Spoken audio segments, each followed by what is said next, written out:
Is there a contradiction between faith and science? Well, there's only one reality out there. Science seeks to understand and explain this reality by means of observation and reflection. In the process, it delivers theories and hypotheses about the world around us. Religion also seeks to understand that same reality, but not with the help of microscopes, rather with the help of God's revelation. It's concerned less with the problem of how something works and rather with the question, why does the world exist and what is its meaning? And so science and religion lived happily ever after. Well, unfortunately, not always. Problems can arise on both sides. If, for example, a scientist claims that life has this or that meaning, or none at all, then this is a mere claim and not the result of a scientific investigation. This happens because a scientist doesn't get an answer to these questions from the kinds of studies that he does.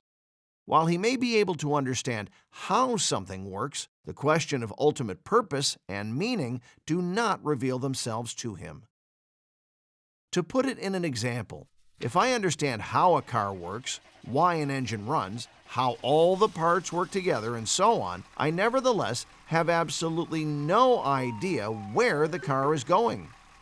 Paris? Vienna? Yerevan? Studying the parts of a car simply cannot answer that question. In the world out there, it is very similar. Science may explain how something works, but it cannot make a judgment on its ultimate purpose or value. In fact, whenever science attempts to answer these questions, it becomes decidedly unscientific. Problems can also arise on the side of religion.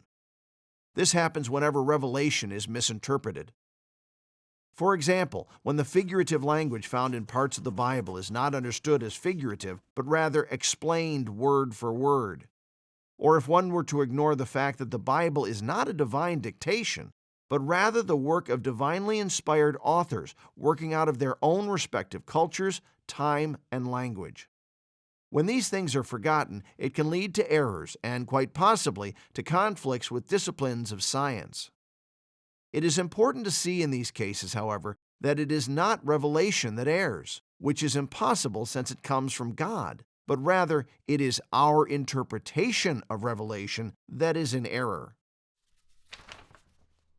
In this regard, the great theologian St. Augustine stated in the 5th century, "Usually, even a non-Christian knows something about the earth, the heavens, about the motion and orbit of the stars, and even their size and relative positions. And this is knowledge he holds to as being certain from reason and experience. Now, it is a disgraceful and dangerous thing for an unbeliever to hear a Christian, presumably giving the meaning of Holy Scripture, talking nonsense on these topics." When science and religion acknowledge their respective areas of competence, then both will get along. And even more, both will complete each other and help us to understand the whole of reality.